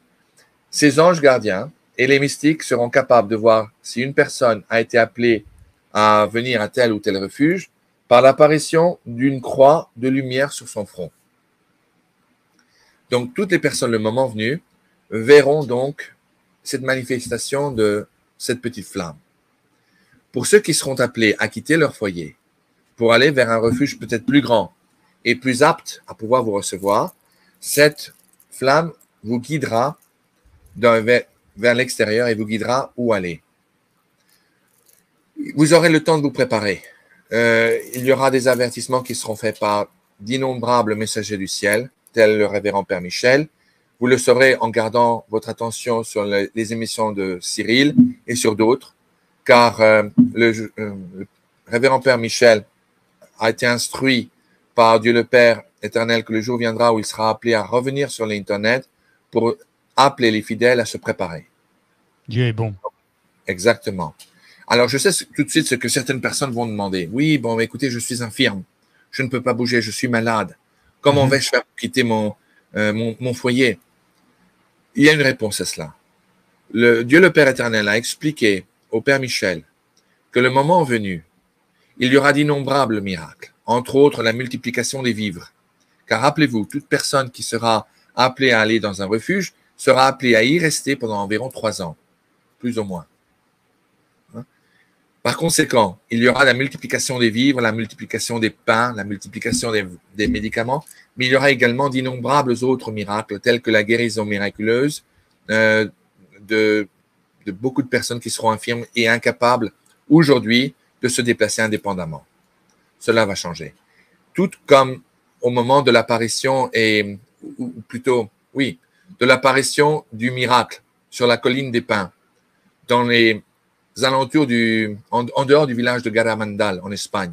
Toute personne infirme qui sera guérie automatiquement, miraculeusement. De même pour la colline des apparitions, la montagne des apparitions à Medjugorje et en d'autres lieux. Il fut dit à d'autres voyants, dont je ne vais pas mentionner parce que leur cas est toujours sujet à investigation par leur archevêque local, mais dans un cas d'apparition que j'ai étudié avec l'abbé Laurentin, moi-même personnellement avec l'abbé Laurentin, et il a été dit que il y aurait un lieu, un miracle avec un signe indestructible mais intouchable. Sur tous les lieux d'apparition, la Vierge est vraiment apparue. Cela veut dire Guadalupe, Fatima, Lourdes, etc., etc. Oui, c'est ce que dit Conchita, c'est ce que disent les visionnaires de Medjugorje. Hein. Voilà. Donc, sur ce, pour tous ceux qui ont peur, n'ayez plus peur, non? Maintenez votre foi, gardez votre sang-froid. Et surtout, comme Marie-Julie Jeanine nous l'a demandé, Maintenez votre attention sur le Christ. Rappelez-vous Saint Pierre, quand il lui fut demandé, quand le Christ l'appela, quand il marchait sur les eaux, et le Christ lui dit, viens. Pierre a commencé à faire l'impossible, à faire un miracle, en commençant à marcher sur l'eau comme le Fils de Dieu. Il l'a fait parce qu'il a maintenu son regard et toute son attention sur le Christ. Dès le moment où il a perdu son attention, il a changé de regard, il a mis son regard sur ses environnements, il a commencé à couler. La même chose nous est demandé. Je sais ce que cela implique et je sais ce que cela demande. Cela paraît une folie. J'étais le premier à le croire aussi. Je pensais que c'était des choses de fanatiques. Je vous l'admets honnêtement. Ça m'a pris très longtemps pour finalement digérer, analyser et comprendre. Mais cela, comment dirais-je, notre foi est faite que de sensationnalisme, que de miracles. Qu'y a-t-il de plus sensationnaliste ou de plus miraculeux du fait que Dieu choisisse une Vierge Marie pour être la mère de son Fils? Qu'y a-t-il de plus sensationnaliste ou de plus miraculeux pour que le Fils de Dieu, qui est déjà né sur la terre, commence à faire que les aveugles puissent voir, puisse multiplier 2 pains et simplement une demi-douzaine de poissons pour la multitude, pour des milliers de fidèles qui sont venus le voir? Qu'est-ce qu'il y a de plus miraculeux que de faire les sourds entendre, de faire ressusciter les morts, comme Saint Lazare, de se faire crucifier en bénissant ses persécuteurs pour ressusciter 3 jours plus tard?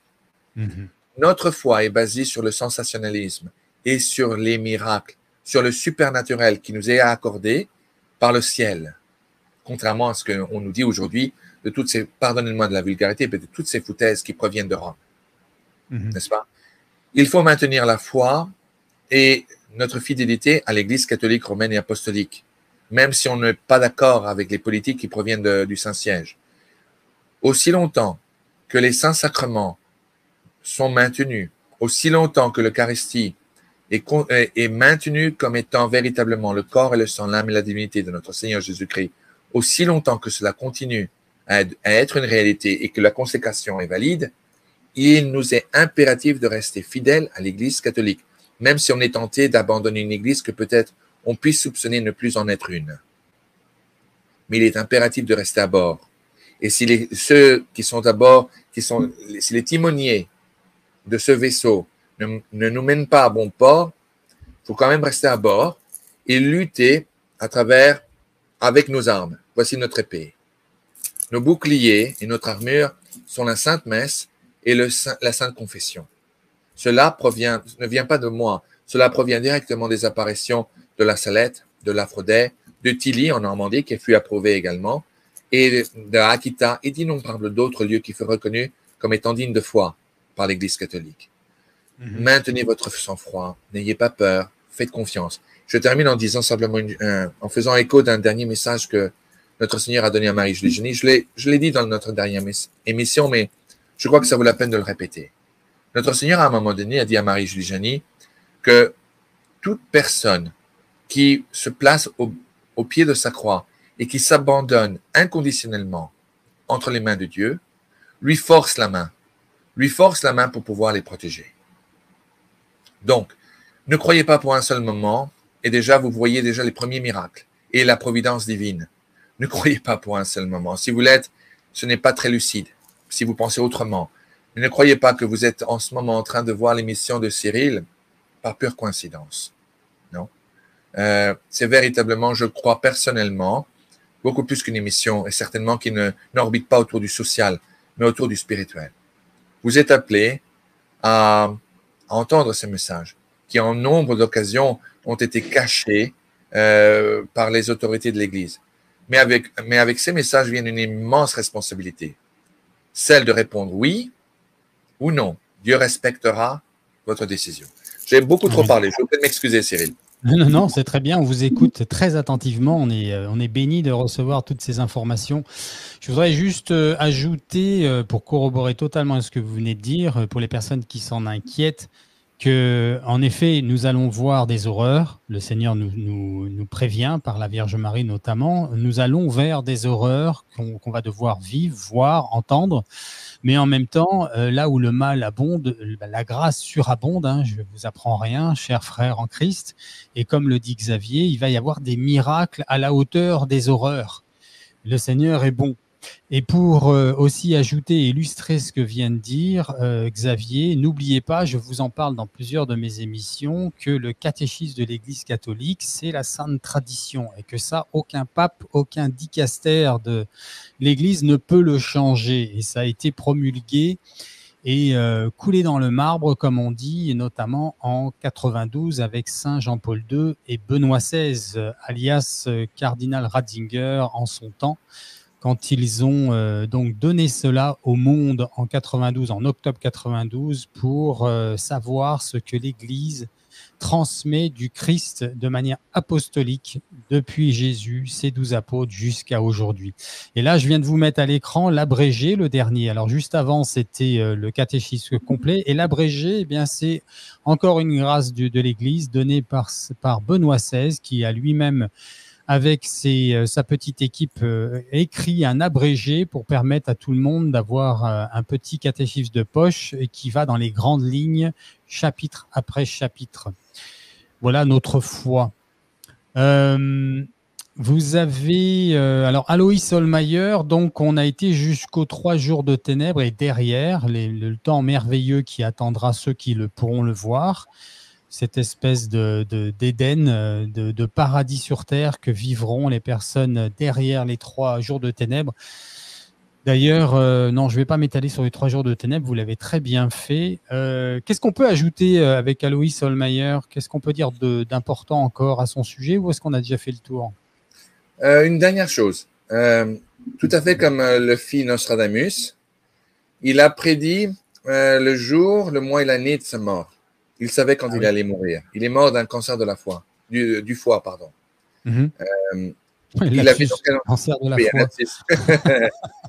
Il est mort du cancer du foie.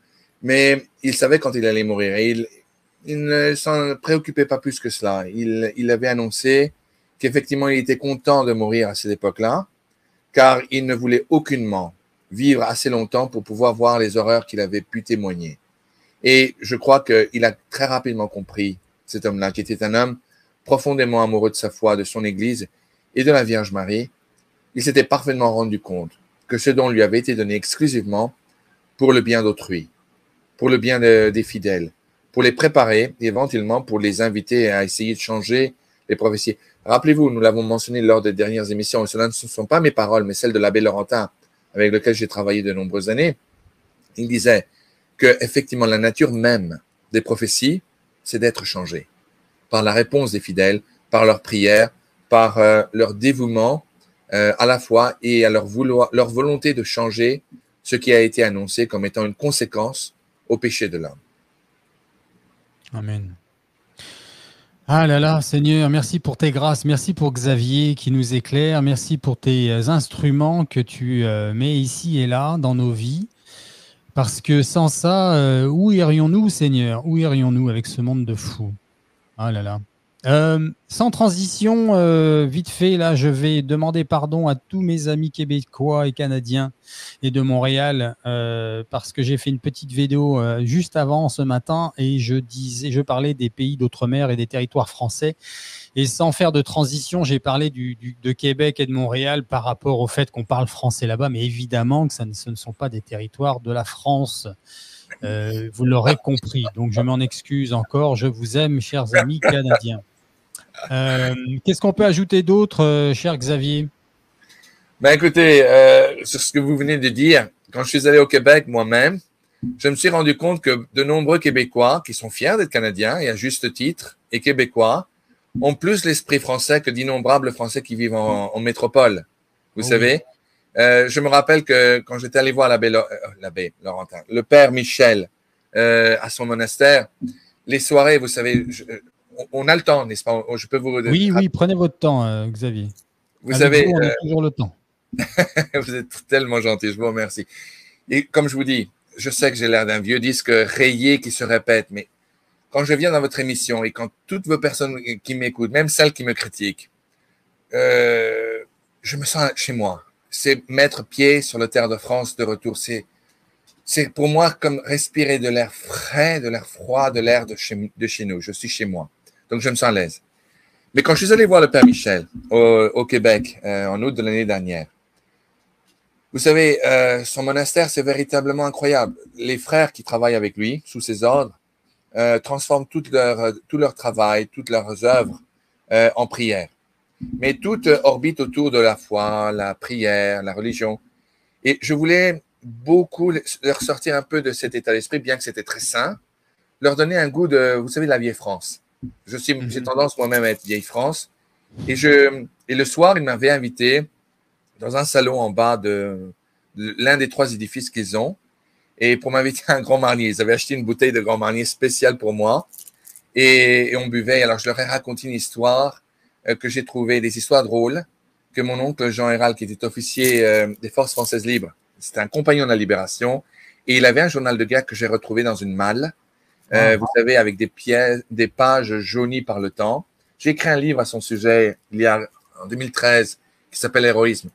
Et je leur racontais des histoires drôles que mon oncle ramenait à Londres lorsqu'il revenait de mission en France occupée. C'était l'un des bras droits de Jean Moulin, Jean Hérald. Et alors, quand il revenait de France, il écrivait sur son journal quelques histoires qui étaient drôles. Et le père Michel était assis dans son salon, entouré des 4 frères qui travaillent avec lui, d'autres laïcs qui aident à la labeur quotidienne.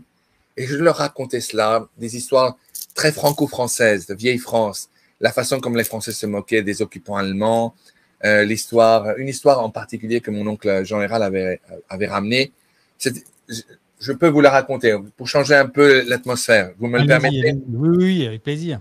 C'était et ça, je l'ai raconté au Père Michel, qui a éclaté de rire. Il en avait les larmes aux yeux. Et moi, je me sentais un tel sentiment de satisfaction parce que j'avais réussi à le changer son état d'esprit du religieux, du supernaturel en quelque chose plus terre à terre, plus vieille France. C'était l'histoire que mon oncle avait écrite sur laquelle il y avait une concierge, une dame âgée dont le fils avait rejoint De Gaulle dans la marine française libre en 40, juste après l'invasion. Et son fils lui avait laissé avant de partir un perroquet avec de magnifiques couleurs, c'était superbe. Mais ce perroquet avait la tendance de dire « Oh, Adolf Hitler capote, Adolf Hitler capote ». Et la brave femme avait beaucoup d'affection pour ce pauvre animal. C'était pour elle une mémoire vivante de son garçon. Et un jour, cet édifice à Paris, comme il était d'usage, avait été réquisitionné par la Waffen-SS. Les pires Allemands, les pires nazis habillés en noir, avec des casquettes, avec des crânes de mort. Enfin, c'était vraiment le pire du pire. Or, il y avait dans cet édifice réquisitionné par les Boches, pardon, par les Allemands, on ne dit plus Boche. Un jeune homme coupé au montage. Non, s'il vous plaît, ne changez pas, ça va faire rire beaucoup de compatriotes. Il y avait cet Allemand qui était blond, un jeune homme, probablement n'avait pas plus de 27 ans, 26 ans, blond, yeux bleus, uniforme impeccable. Il passait devant la loge de la pauvre femme et ça ne ratait pas. L'animal disait « Ah, Adolf Hitler capote, Adolf Hitler capote ». Et un jour, l'Allemand avait défoncé la porte de la loge en disant à la pauvre vieille dame « Si j'entends une fois de plus cet animal dire Adolf Hitler capote, je vais le naturaliser en commençant par le décapiter. » Non ? La pauvre dame était affolée. Et grâce à Dieu, littéralement, de l'autre côté de l'avenue, je crois que c'était l'avenue Foch, vous savez, si je ne me trompe, il y avait un prêtre qui avait un perroquet qui ressemblait comme 2 gouttes d'eau à celui de cette dame. Il lui disait « Oh, mon père, ce mauvais Allemand, ce méchant Allemand veut tuer le perroquet que Gaëtan m'a donné avant de partir pour rejoindre notre bon général. Pourrions-nous l'échanger et le rééchanger au moment de la libération ?» Alors le bon prêtre disait « Oh, ma fille, que Dieu vous écoute, la libération. Oui, on l'échange, il n'y a pas de souci. » Ils l'ont échangé. La brave dame revenue à sa loge et le lendemain matin, le sale allemand, n'est-ce pas, repassait devant la loge en regardant très clairement si l'animal allait dire quoi que ce soit. Silence complet. Les Allemands n'étaient pas satisfaits. Il était revenu sur ses pas pour voir si l'animal allait le provoquer, il allait dire quoi que ce soit. Silence complet. Finalement, le Boche rentre à nouveau dans la loge et fait éclater les serrures de la porte et dit « Sale animal, maintenant que je veux que tu dises Adolf Hitler capote, tu te tais. Dis-le, une seule fois, Adolf Hitler capote. Adolf Hitler capote. » Et l'animal répondit Ah, que Dieu vous écoute, mon fils, que Dieu vous écoute. C'est une histoire vraie. Quand j'ai raconté ça au Père Michel et aux 5 moines qui étaient là, je vous assure, ça faisait chaud au cœur de voir tous ces prêtres, tous ces hommes d'église éclater de rire avec une joie bon enfant. Le Père Michel avait retiré ses lunettes et il en pleurait. Il va probablement voir cette émission. Il va éclater de rire au fur et à mesure parce qu'il vous suit, Cyril. Il suit vos émissions. Il a éclaté de rire. Ça m'a fait... J'avais un sentiment de satisfaction. Je me suis dit, oui, j'ai réussi à le faire rire et à le faire sortir un peu de son élément de ce qui est merveilleux. Son élément, et c'est vraiment le paradis sur terre, mais je voulais le ramener à quelque chose de franco-français. Parce que vous savez, les Québécois, et même dans leur plaque d'immatriculation, il est écrit « Je me souviens ». Donc, ils disent, ils sont Canadiens, oui, mais dans le cœur, je vous assure, j'ai vu des Français du sel de notre terre. Leurs ancêtres étaient les nôtres. Ce sont des cousins à travers, across the Atlantic, à travers l'Atlantique. Ce sont de très braves gens et dans certains cas plus français que certains Français que je connais. Je voulais partager ça avec vous parce que ça m'a fait plaisir, vous savez. On est très heureux de les avoir. On vous aime beaucoup, nos amis canadiens de Québec et d'ailleurs. Absolument.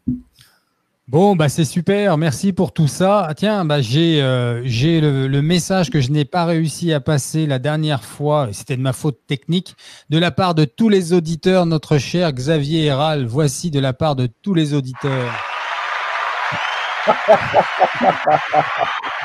C'est gentil comme tout, merci Cyril. Ça vient du fond du cœur. Merci Xavier. Bon, bah, on va se. Alors, avant de se quitter, bien sûr, Xavier va nous aider et nous conduire dans la prière en latin, s'il vous plaît. Et nous rappelons donc. Ah oui, je voulais dire au sujet de l'ouvrage dont il a mentionné tout à l'heure d'un membre de sa famille. Ah oui. Héroïsme, ça sera bien sûr dans les liens, comme toutes les vidéos avec Xavier Héral. Vous avez tous ces ouvrages et bientôt. Alors, vous m'avez pas répondu tout à l'heure. Est-ce que vous avez une date pour votre dernier traduit en français qui est en cours? Donc, vous m'avez dit tout à l'heure off que vous alliez faire encore. Voilà, c'est Revelations et vous allez l'avoir en français prêt et imprimé pour quand? Vous n'avez toujours pas de date, Xavier? Mais, écoutez, je suis sur le point de signer un contrat avec les gens du Chrétien Magazine. Vous nous avez dit. Oui, les gens du Chrétien Magazine, c'était les gens que j'ai contactés il y a une trentaine d'années, 25 ans en arrière, pour être en contact avec l'abbé Laurentin. Il travaillait à l'époque avec les gens de ce journal. Et j'ai décidé d'aller avec eux. Bruno Perinet est devenu un ami. Donc, il est preneur, il voulait le faire depuis longtemps. J'ai déjà fait la traduction en français avec un système électronique. Je suis en train de le réviser. Je dédie tout mon temps libre à cela maintenant. Je veux vraiment le lancer pour nos compatriotes. Je ne peux pas vous donner encore de date, mais ce sera avant la fin de cette année. Parfait. Merci Xavier. Ben, on aura tous les liens dans l'émission, comme dans toutes les autres, encore une fois. Je vous rappelle que la semaine prochaine, nous faisons une émission spéciale Le Grand Monarque, sauf changement de dernière minute, mais je vous informerai s'il faut. Et que la semaine d'après, ce sera un live à nouveau, cette fois-ci, avec un question-réponse, probablement, on le dira la semaine prochaine, mais probablement encore une fois à 15h heure de Paris, ce qui permettra à tous les francophones à travers la planète de pouvoir être présents s'ils le désirent et s'ils le peuvent, bien sûr. Voilà pour aujourd'hui. On va laisser Xavier terminer avec une prière en latin. Vous savez quoi? C'était pas prévu, mais comme je l'ai mis dans l'éditeur, je vais vous demander, s'il vous plaît, Xavier, de prier pour nos auditeurs la prière pour les refuges et ensuite de faire en finale la prière en latin. Parce que ça, c'est une prière que veulent les auditeurs. Donc, comme ça, on l'aura inclus aussi dans cette émission. Et toutes les personnes que j'invite à bien partager cette émission, non pas pour vous-même, mais pour aider les âmes à trouver la lumière des temps que nous vivons, cette fin des temps. Partagez, s'il vous plaît, abonnez-vous, mettez un j'aime, mettez un commentaire, tout ça, ça augmente le référencement, je vous le dis à chaque fois, mais c'est la vérité, ça permet à la chaîne de se multiplier sur YouTube et d'apporter toutes ces aides à nos frères et sœurs à travers le monde. Gloire à Dieu. On vous écoute, Xavier. Eh bien, merci, très très bien. Alors, au nom du Père et du Fils et du Saint-Esprit, Amen. Ô Père éternel, je vous consacre mon foyer et ma maison par l'intercession du cœur immaculé de Marie et du Sacré-Cœur de Jésus-Christ. Je vous donne ma maison comme refuge pour les jours à venir. Que votre volonté soit faite pour le peuple que vous m'envoyez, puisse-t-il être accueilli chez moi dignement. Je consacre cette maison avec cette eau bénite au nom de Dieu le Père, de Dieu le Fils et de Dieu le Saint-Esprit. Amen. Amen. Pater noster, qui es in celis, sanctificetur nomen tuum, adveniat regnum tuum. Fiat voluntas tua, sicut in cielo et in terra. Panem nostrum quotidianum da nobis hodie, et dimitte nobis debita nostra, sicut et nos dimittimus debitoribus nostris, et ne nos inducas in tentationem, sed libera nos a malo. Amen. Amen. Ave Maria, gratia plena, Dominus tecum, benedicta tu in mulieribus, et benedictus fructus ventris tui, Iesus. Sancta Maria, Mater Dei, et Mater Nostre, ora pro nobis peccatoribus, nunc et in hora mortis nostre. Amen. Amen.